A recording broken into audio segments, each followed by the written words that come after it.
ಜೈ ಗುರುದೇವ್. ನನ್ನ ಹೆಸರು ನಿತೀಶ್ ಕುಮಾರ್. ನಾನು ಹೊಸಪೇಟೆಯಿಂದ ಬಂದಿದ್ದೇನೆ. ನಾನು ಇಲ್ಲಿ ಬಂದು ತುಂಬ ಕಲಿತೆ. ಅದ್ರ ಬಗ್ಗೆ ಹೇಳ್ಬೇಕಂದ್ರೆ ಇಲ್ಲಿ ಸಾಲಲ್ಲ. ಬಟ್ ನಾನು ಊರಲ್ಲಿದ್ದಾಗ ನಾವು 7 ಗಂಟೆಗೆ ಎಷ್ಟೇ ಎಬ್ಬಿಸ್ಲಿ, ಯಾರಾದರೂ ಎಬ್ಬಿಸ್ಲಿ ಎದ್ದೇಳಲ್ಲ. ಬಟ್ ಇಲ್ಲಿ ಬಂದ ತಕ್ಷಣ ಅದೇನೋ ಗೊತ್ತಿಲ್ಲ, ಒಬ್ಬರು ಬರೀ ಸದ್ದು ಮಾಡಿದರೆ ನಮಗೆ ಎಚ್ಚರ ಆಗಿತ್ತು. ನಾವು ಎಲ್ಲ ಕರೆಕ್ಟಾಗಿ ಕಲ್ತ್ವಿ. ಪ್ರಾಣಾಯಾಮ ಅಂತ ಹೇಳ್ಕೊಟ್ರು. ಅದು ನಮ್ಮ ಲೈಫ್ ಲಾಂಗ್ ಯೂಸ್ ಆಗುತ್ತೆ. ಮತ್ತು ನಮಗೆ ಗುರೂಜಿಯವರು ತುಂಬ ಹೇಳ್ಕೊಟ್ಟಿದ್ದಾರೆ. ಅದು ಹೇಳೋಕ್ಕಾಗಲ್ಲ. ಆದ್ದರಿಂದ ನನಗೆ ಕಲಿಸ್ಕೊಟ್ಟಿರೋಂಥ ಎಲ್ಲ ವಿದ್ಯೆನ ನಾನು ಕಾಪಾಡ್ಕೊತ ಹೋಗ್ತೀನಿ ಮುಂದೆ. ಹೀಗೆ ಇಲ್ಲಿ ಕಳೆದ 10 ದಿನದ ಬಗ್ಗೆ ಮಾತಾಡೋದಾದರೆ, 10 ದಿನದಲ್ಲಿ ನಾನು ಬೇಸರ ಪಟ್ಟಿದ್ದು ಒಂದೇ ದಿನ. ಯಾಕಂದ್ರೆ ಆ ಫಸ್ಟ್ ದಿನ ಬಂದಾಗ ಟೈಮ್ ಹೋಗ್ತಿರಲಿಲ್ಲ, ಅದೊಂದು ಬೇಜಾರಾಗಿತ್ತು.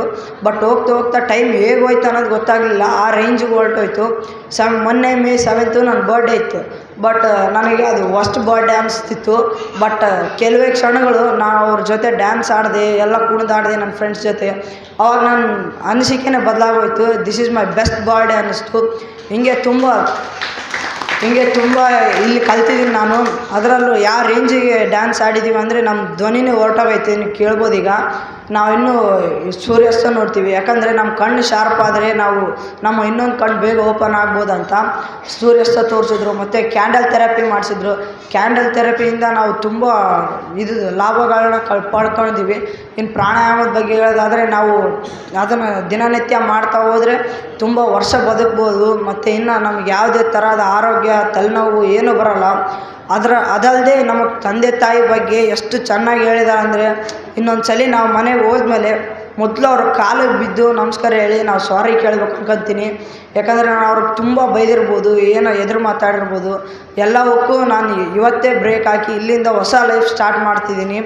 ನಾನು ಇಲ್ಲಿ ಗಂಧರ್ವ ವಿದ್ಯೆ ಕಲ್ತಿಲ್ಲ, ಕಲಿತು ಜೊತೆಗೆ ಇನ್ನೂ ಹೊಸ ವಿಷಯಗಳನ್ನ ಕಲ್ತಿದ್ದೀನಿ. ಯಾವ ಥರ ಅಂದರೆ ತಂದೆ ತಾಯಿಗೆ ಯಾವ ಥರ ಗೌರವ ಕೊಡಬೇಕು, ಯಾರ ಜೊತೆ ಯಾವ ಥರ ಇರಬೇಕು ಅಂತೆಲ್ಲ ಗುರೂಜಿ ಮಾತಾಜಿ ತಿಳಿಸ್ಕೊಟ್ರು. ಹಾಗೆ ಯೋಗಿ ಅಣ್ಣ ಅವರು ಕೂಡ ನಮ್ಮ ಜೊತೆ ಫ್ರೆಂಡ್ಲಿ ಆಗಿದ್ದರು ಕೂಡ. ಅವರು ನಮ್ಮ ಜೊತೆನೇ ಡ್ಯಾನ್ಸ್ ಆಡಿದ್ರು. ಸ್ವಾಮಿ ಆಗಿದ್ದು ನಮ್ಮ ಜೊತೆ ಎಲ್ಲ ಫ್ರೆಂಡ್ಶಿಪ್ ಆಗಿದ್ದರು. ಇಲ್ಲಿರೋ ಎಲ್ಲ ಸಿಬ್ಬಂದಿಗಳು ಸೇವೆ ಮಾಡೋಕ್ಕೆ ಬಂದಿರೋರು ಎಲ್ರಿಗೂ ತುಂಬ ಕಷ್ಟಪಟ್ಟರು ನಮಗೋಸ್ಕರ.